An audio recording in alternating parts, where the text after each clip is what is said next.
Thank you. Thank you very much. It's been a pleasure and honor for me to be here tonight. And if you have any problem understanding me, please raise your hand and ask a question. Because I have several messages for the students this morning, this afternoon actually.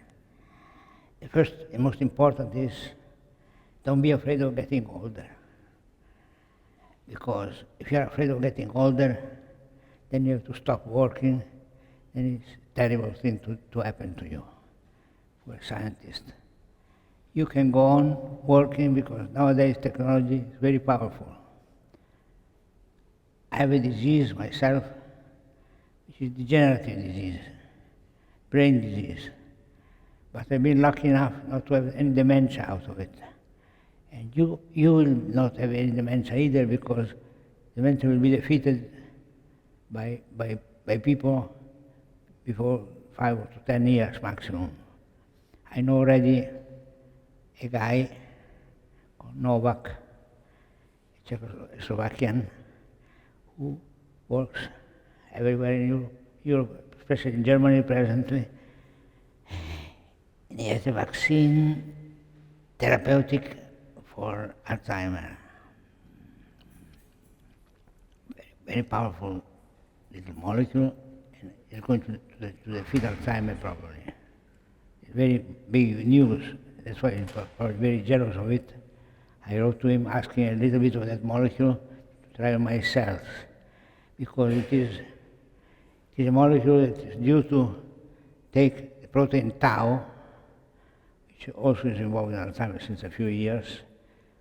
Alzheimer was believed to be only amyloids groups bothering people, but no, there is also protein tau that clips the amyloid stable.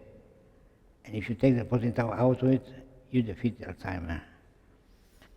But I can use the same stuff to try to defeat my sickness, as you will see in a moment, but he so far not even answered.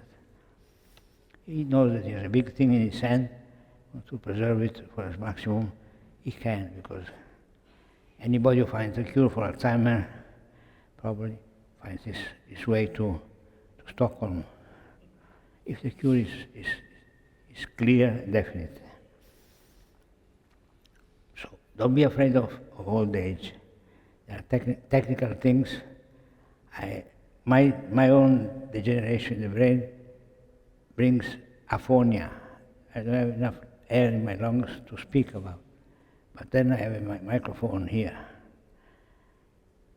I have eyes which close down because it is apraxia. Every movement in my body is slowed down, impeded. Any periodic movement in the brain is slowed down, and the eyes close down. But then I can cure it with botulinum to open them up. Tonight I don't know why, but still open. If you will see me in a moment closing my eyes, I'm not sleeping. I'm just having part of my sickness. But if you have a cure for that and you take it, you'll be fine. So I'm 84 years old and decided a few years ago to take care of my own health, because nobody was doing it. It's a very rare sickness, mine. 1 person in a million. That's why then it cannot be cured by the doctors. Nobody in Trieste, nobody's seen a sick person like me.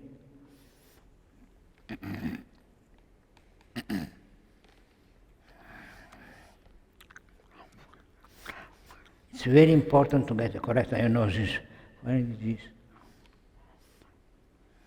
I started in 2006 writing very small micrography, is called. A symptom common to Parkinson. That was my problem. I was misdiagnosed as a Parkinsonian for a while, then became quite, it was apparent that I did not respond to levodopa. Everybody knows that Parkinson responds to levodopa. There are tremors in the body and so on. I had no tremors, nothing. Then it was apparent that I did not have any Parkinson. So I was called Parkinsonism. Parkinsonism is a word that should be forbidden use, which should be forbidden, because it is misleading. Because it means anything. It means something that is basically affecting your motion. But then many things affect your motion, and they are not all alpha-synuclein protein due mismanagement of alpha-synuclein, but it can be tau, can be amyloids, can be many things. So I was misdiagnosed for 10 years almost. But I don't blame my doctor. He was a great guy, Professor Pizzolato in Trieste, very great human being. And he misdiagnosed me because I've never seen a sick person like me. Never, ever. And probably now, after me, you've not seen one either. Our frequency is 1.5 million minimum, 1 million more likely. And Trieste is 45, quarter of a million, so it's not likely to find another person like me. So,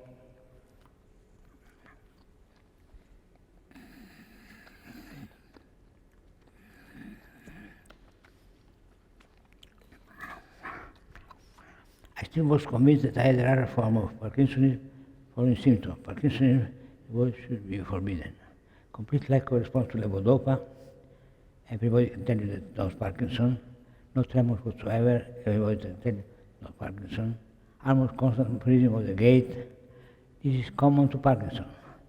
When you have Parkinson, you go to a door and you freeze there.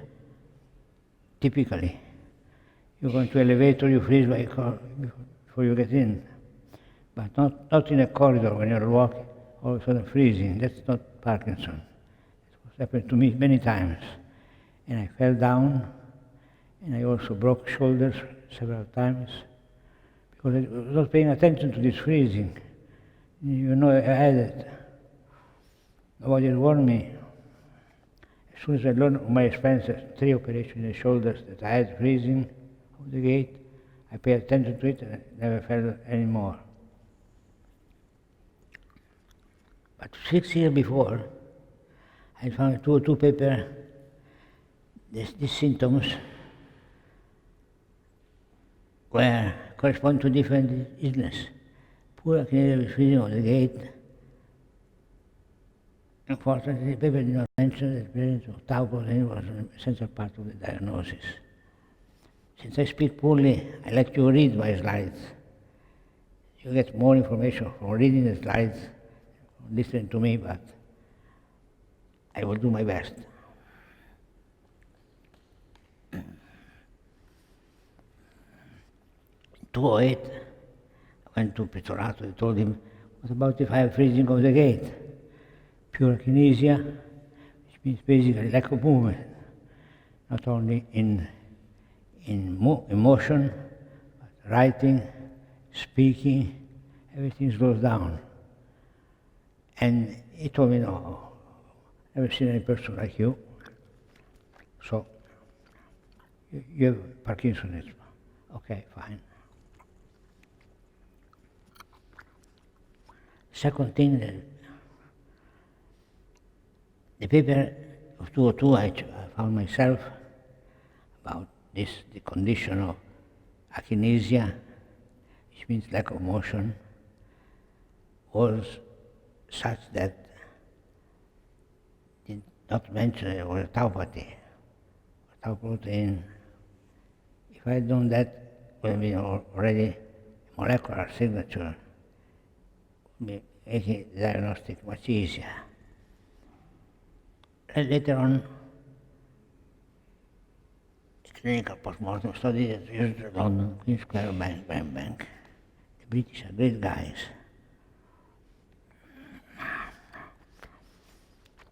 So how good diagnosis in a difficult case like me gets done these days? Let's consider it very carefully. A good clinician analyzes all the symptoms very carefully, and it's time when they come in.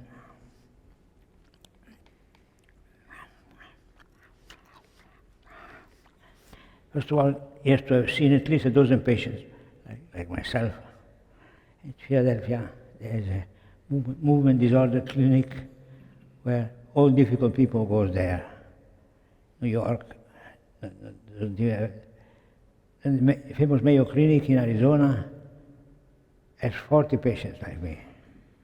Therefore, that would be a place where I would go if I had nothing to do. But that's definitely they write about sensible things about my sickness. But 10, 12 is enough to have a pattern, enough to have diagnostics. And David Coughlin, a good Irish young man, who just finished a PhD on PSP, which is progressive supranuclear palsy, which is the basic tauopathy. He basically told me that I had PSP, but the other type, the type that doesn't give you dementia nor kills you in 8 years or 6 months. This fact that PSP kills you in 8 years precisely is an important factor that made to decide Professor Elio Opra in Udine, a neurologist, that I had not had PSP. He had never seen another body like me. He decided I had multiple sclerosis of some sort, which I did not know that I had because it was easy to determine by NMR that I did not have it, but he insisted on it. It was a strange combination of ignorance and presumptuousness. Eventually, he left for Milan. He was promoted, went to Milan, and didn't even say goodbye to me.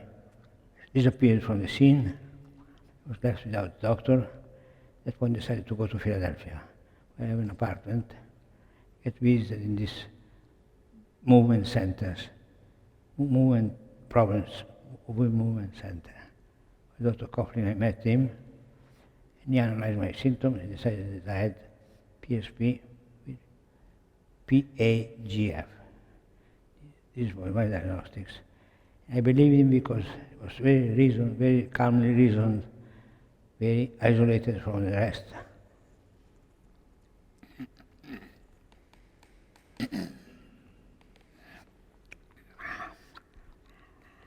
And how do we know that it's a tauopathy? How do we know that it's like PSP is a tauopathy? One goes to England. They're maniacs there, they preserve everything in the brains of people.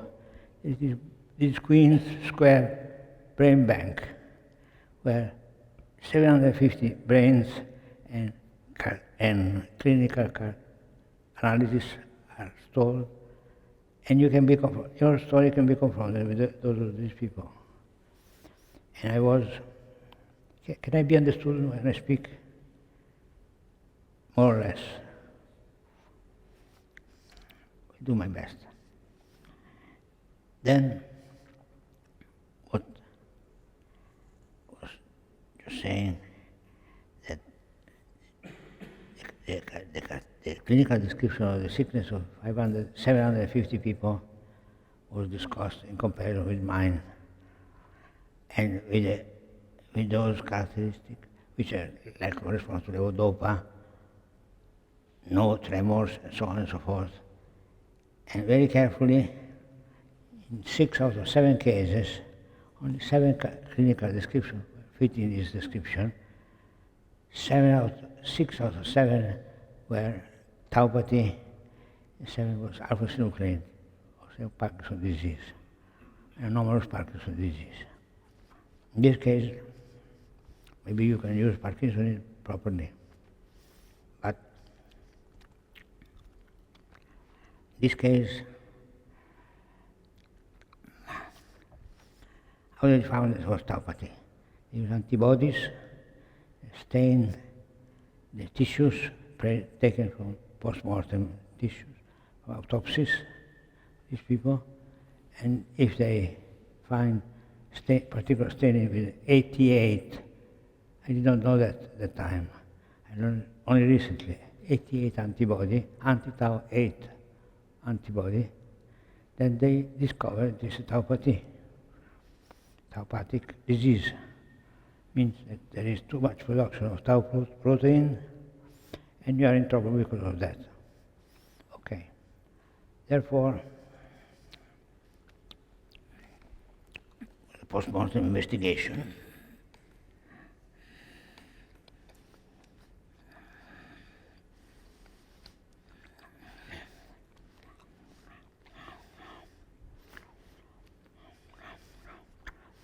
I told you PSP was pathological diagnostics in 6 patients and alpha-synuclein in the 7th.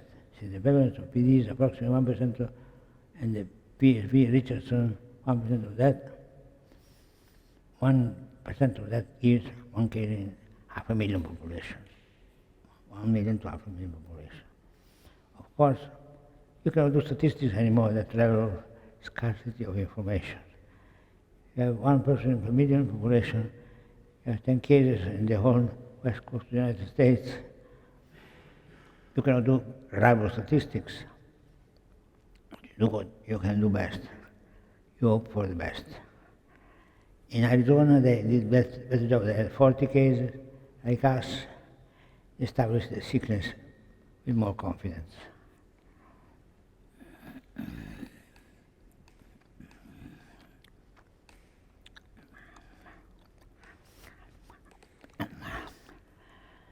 But the fact that I was not dead after 8 years, minus 6 months, was a decisive part of my diagnostics. Because I had PSP, because it was proven that I had a tauopathy. But I did not die in 8 years, so I could not have a Richardson syndrome. I had something else.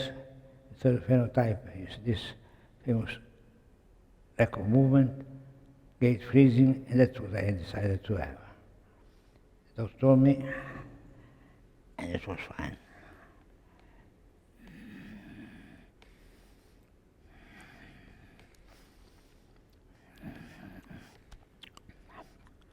Nowadays, Alzheimer came into the scene because when you have a tauopathy, you have also tau misbehavior in Alzheimer. It kind of clipping the beta amyloids collections that gives you dementia, and clips them steady and keeps them there. Therefore, if you liberate the amyloids from the tau, you may solve the problem of tau. That diagnostics, that vaccine, therapeutic vaccine, what I was referring to by Mr. Novak recently.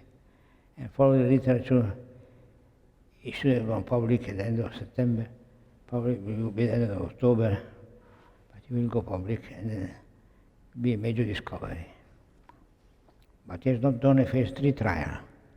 It's costing us to do, phase 3 trial, the one with double-blind, placebo, run, and so on and so forth, to prove that medicine is very useful. But he's talking about the phase 3 trial right now, as we speak. I should not advertise his work too much, because he's a nasty person. He didn't want not even a small amount to test it to the cells. You see, one of the applications that we have for my technique is the following. You make stem cells out of any tissue of a sick person. Then, from the stem cells, you differentiate into neurons. Then, you try antibodies, and if you have a sick neuron, then you have a sick person, and you help in the diagnostics. So that's what we did. Daniela, sadly, when she was working for me, I did not sign any of her papers. I now regret it, but being generous at that time, moreover, in and out of hospitals all the time, with broken shoulder, with poisoning of antibodies, not antibodies, poisoning of molecules your clan. The poisoning I had was which molecules? Not antibodies. This molecule you take now, you take it also for your cough.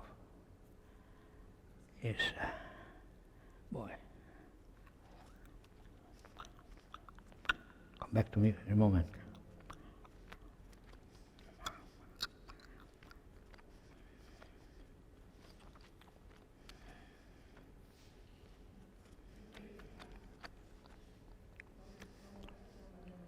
Mi hai fatto 6 iniezioni, mi hai fatto 6 iniezioni. Di che cosa? Come si chiama la medicina lì? Come?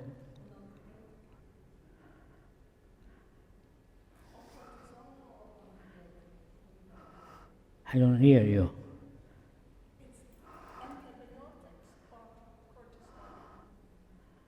I don't hear you. Antibiotics, okay. Antibiotics.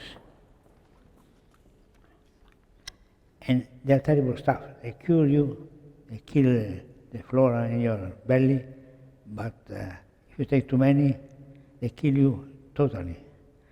And I was about to be killed by them because the surgeon told me to take them until my sign analysis were going better. Take them for 7 weeks, which is crazy, totally crazy. Antibiotics for 7 weeks is impossible. But I took them because the doctor said so. Taught me a lesson to have my own opinion about what I'm taking the moment on. So antibiotics and so we need now to have a signature which is molecular for the sickness. To follow the tau protein, not when it gets out of the cell dies, the neuron dies, when it gets in the blood, because very sticky protein. Protein sticks everywhere, the walls of the veins, to everywhere, and disappears. In the serum, spinal serum, also very, very little. You have to be analyzing properly 0.5 femtomolar concentrations if you want to decide that you have tau protein in your blood. Nobody can do that reliably. Therefore, think it over, think about the nearest celli, work on Niemann-Pick.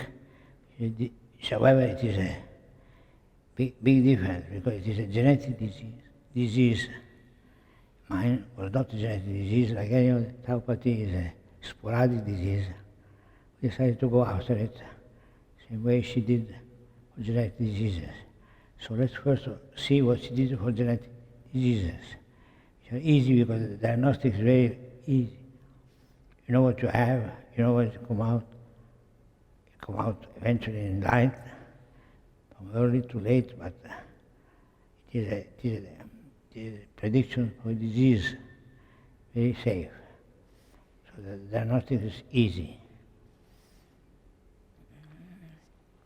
Cells, however, are useful because once you have the cells with a disease in it, not in the brain, but on a bench, you can treat the cells. And the cells become better because they solve, they lose this kind of cholesterol and all stuff like this. Then you can try the same stuff later on a human being. So let's see what she did. She talked.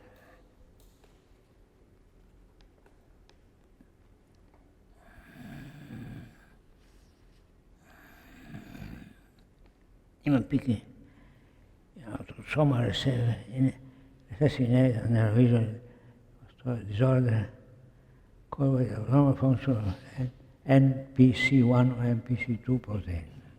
So there are two proteins that misbehave there. My case is the tau protein, in this case is NC2, NC2, 1.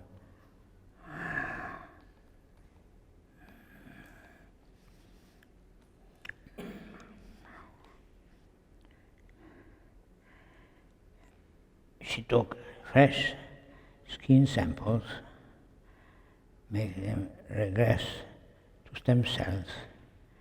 Eventually, they evolved to neurons. Then she found the neurons, if the person was sick, then the neurons were also sick, of course, because this genetic disease in your DNA, the signature is there, so it is not to escape.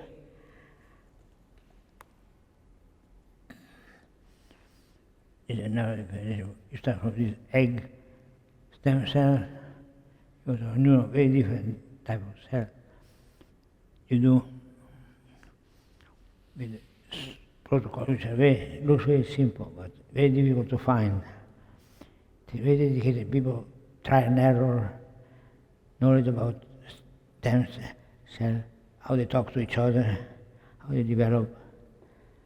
Lots of information goes into these type of things, but then you can eventually see the result. In the control will be the skin, starting from the skin example of a healthy person. As you can see, the Niemann peak on the right, the control on the left are very different type of neurons. Niemann peak disease, neurons are very sick. If you want to see from the morphology initially already, they misbehave, these neurons, when you look at them with the atomic force microscope. The force microscope is the highest resolution observation that you can have them. And this was the work of a lady called Palma, Anita Palma. And she looked at them, and the above are controls, Niemann peak is below. Look at the difference, major difference. Many more neurites developing from the neurons, and the linear shape typical of these neurons was lost.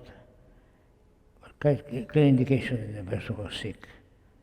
Then you can treat them and see if the neurons go back to normal. And then you can learn about mechanism of the disease, many things you can do. You can look into these cells with high resolution methods. We are looking at them in my case. You look with high resolution microscopy, and then you see if a certain protein tau is in the nucleus, outside of it, where it's stored. Then you can learn a few things about it.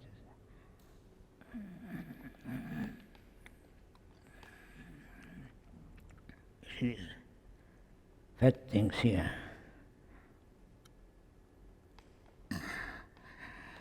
This meganeurite is called. Is defective neurite.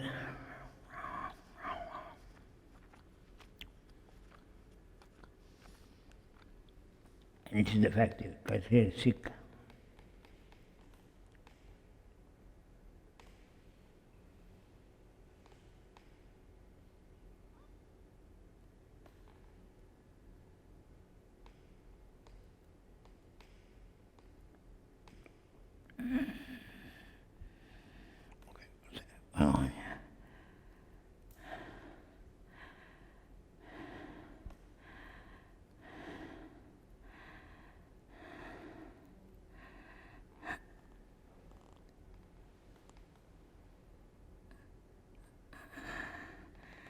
Windows 10 decided to make me mad.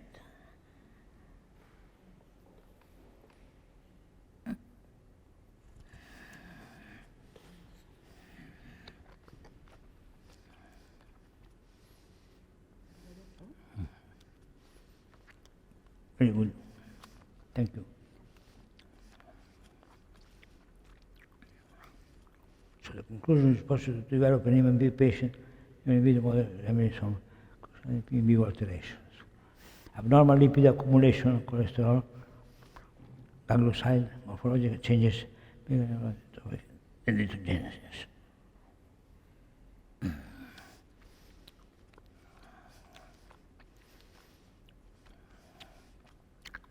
This personalized in vitro model can be used to understand the molecular biology for Niemann Pick disease, evaluate the impact of different mutations, pathological phenotype, perform drug screening of cells. Number 3 is very important. For instance, take my disease of parent, which is basically PSP. There's a phase 3 trial going on at University of Pennsylvania parent. Every month you have to go there, you get a spine perforation, some fluid out, analysis of the fluid gets done, NMR gets done, or test, radioactive stuff, or battery of tests, because there's no good diagnostics. And therefore, they offered to me to be part of the study. I refused, because first of all, they did not differentiate between normal PSP and my type of PSP. I was one of these 2 persons participating in the study with freezing of the gate.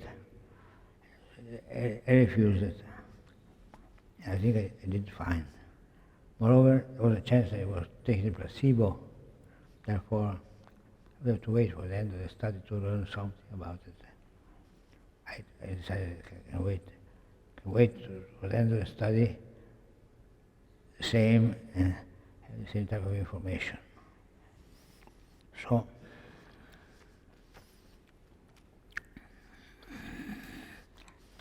it is very important to screen for drugs using these cells.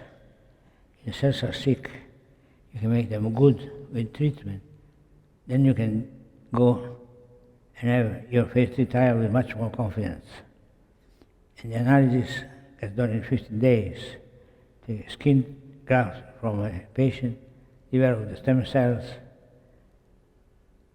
differentiate into neurons, treat the neurons, and if the neurons become good, then you can do screening of drugs much easier.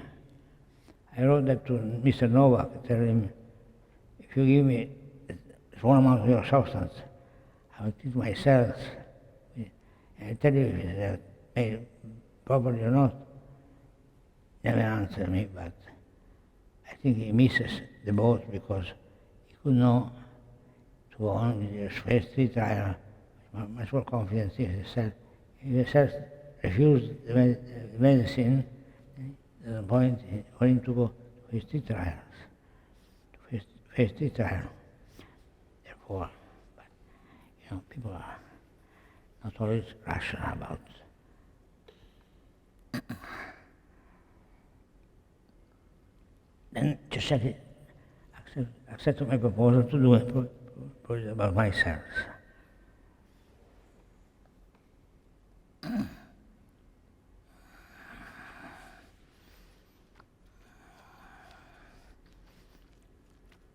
I should sue the earth. It's not my belly, it's not my belly. I never had pants with this type of pockets. My wife can be witness, it's not my belly. That somebody was waiting to have a liposuction done on his belly, and indeed she introduced me to a surgeon, aesthetic surgeon, Mr. Parodi at the University of continued with one big needle, so about 3 cubic centimeters. That stimulated me to go into a diet actually. I lost 10 pounds on my own, not by him though. 10 kilograms, not 10 pounds, 20 pounds. So, but I was ashamed to see what people were doing to lose weight. I found the strength of losing weight in that way. But that's not my belly there. Never had a pair of pockets like this one. So, characterization, immunofluorescence, closenidity, multipotency. You can make neurons, store them in frozen vials, and give them to.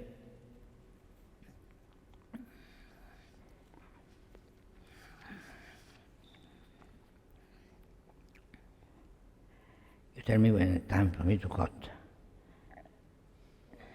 okay? Anna Bertolini is the person who did data. I'm going to show it to you in a moment. She has a very green thumb for growing cells. And she sees herself as a technician, not a scientist. I try to convince her that the best technicians are scientists, or not successful. The environment in Italy is still very old-fashioned. Technicians are looked down as not scientists, but they are the best type of scientists as far as I'm concerned, if they want to be like this. So I asked the lady to continue working for me. She refused, went to the hospital. She took a permanent position in the hospital in Udine, stopped working on developing cells. So far, 3 other researchers, 2 very senior researchers at the University of Bari, and 1 quasi senior researcher at Scuola Normale Superiore di Pisa, tried to repeat what she did not succeed yet. But in Pisa, got news from Cristina Di Primio, she's there at Sant'Anna School. She said she had evidence that data can be repeated, but her microscope was low performing that day. She wanted to show me the images. People in Bari learning the ropes. They made 2 or 3 mistakes first. She told them how to cure. Now they're probably going to catch up with reality and probably going to be okay. But this lady was a godsend for me. She established that the tauopathy in my body could be cured by molecules, and now I'm waiting to find the right molecule to do it. I will show you the results.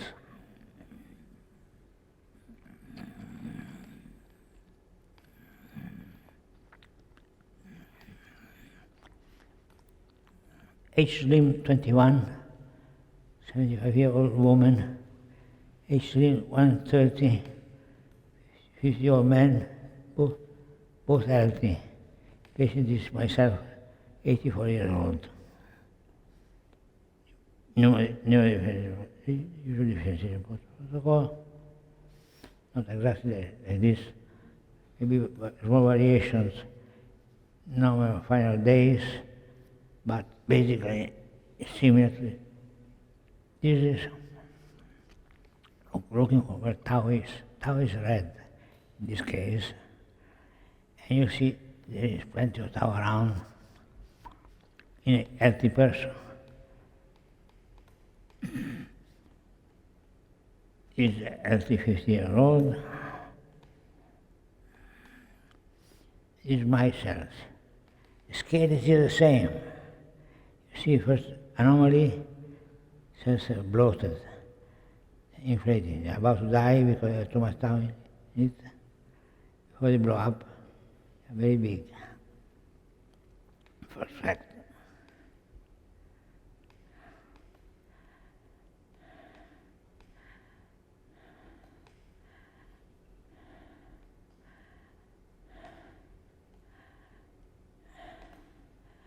These are all antibodies, N1000, which follow up tau in the membranes, virus, but none of them is indicative of the disease.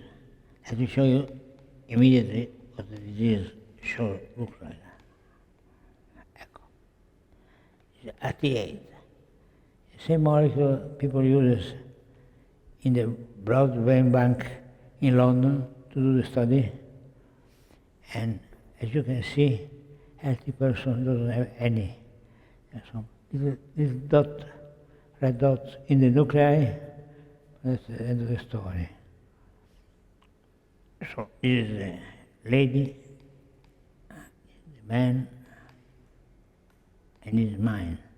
You see, it starts sign of sickness coming out. A clump of tau protein. Basically, the story finishes here. You can find out by the same antibody used in the tau blood-brain bank that my cells are sick. Therefore, you can eventually hoping to make them good too. Where is Harry DeMarco? Is he here? Yes. Ario, if you want to be a friend of mine, start looking for an antibody that washes my cells. Not difficult to find. Plenty of cells, 3 cubic centimeters of adipose tissue I gave to Mr. Parodi contain millions of cells still. They are still in urine enough. If you find a way to wash these cells up by tau protein, I'm going to buy you a dinner minimum for a month in a row, because I'm waiting or that Mr. Novak molecule become public, or to find a molecule of our own. It has to be a nanobody though. Nanobody has a chance of passing the blood-brain barrier, while a normal antibody does not. But of course, in this case, I do not have a blood-brain barrier going to the cells, because they are on the bench there.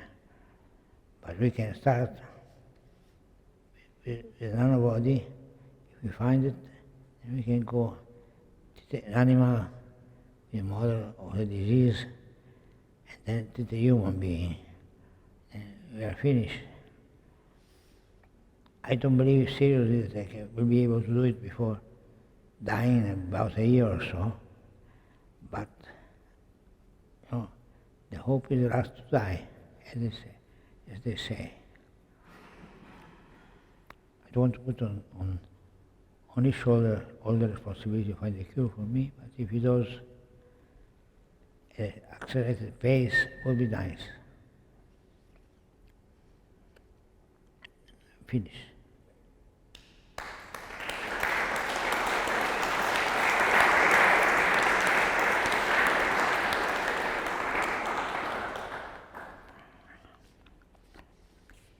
Thank you, Giacinto. Any questions from the audience? Yes? So thank you for the nice presentation. And I have a question that is related to the number of patients, yeah, that is a normal problem in rare diseases. So if you try to just cure with the same drug people that have a bad diagnostic, yeah? Can you hear me? Among other things, I don't hear very well. Repeat your question, please. Yeah. So if we just use one single name for pooling people with different but similar diseases, yeah, finally we don't get a drug that is good for all of them. So most of them will be not treated, yeah? But then the problem is that if we do correct diagnosis, then we have groups of people with rare diseases that are too small for useful research. Is very difficult, yeah, because exactly the numbers are low. So in this case, or in the case of this kind of neurodegenerative degenerative diseases, is there any animal model that develops spontaneous similar diseases that can be used also for integrating the number of patients?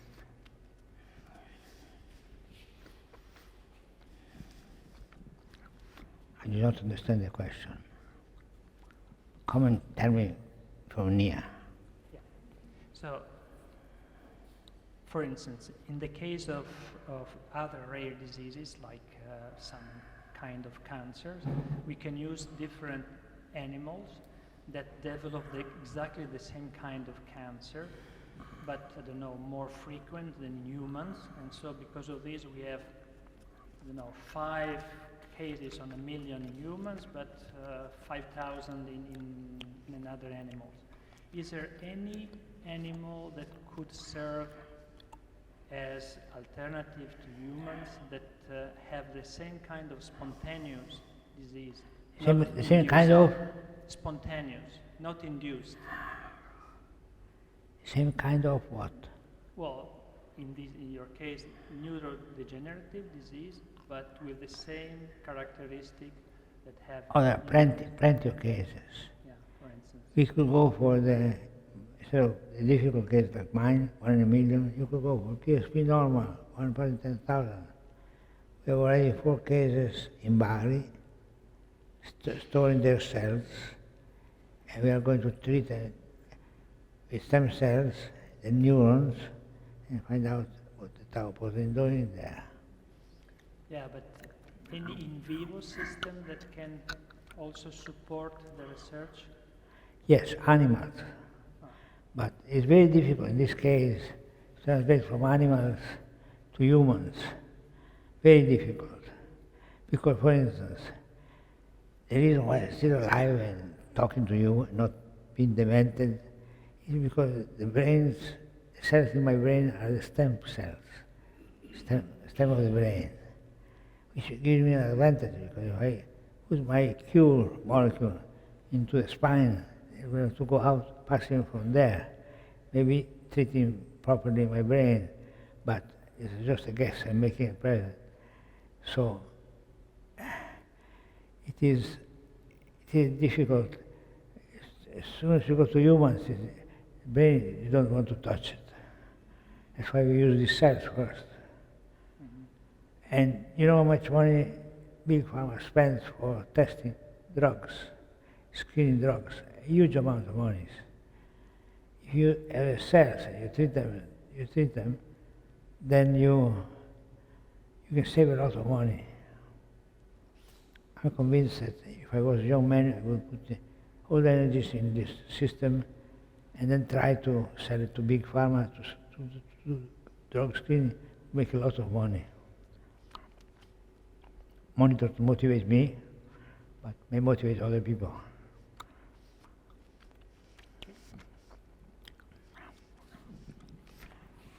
Any other question?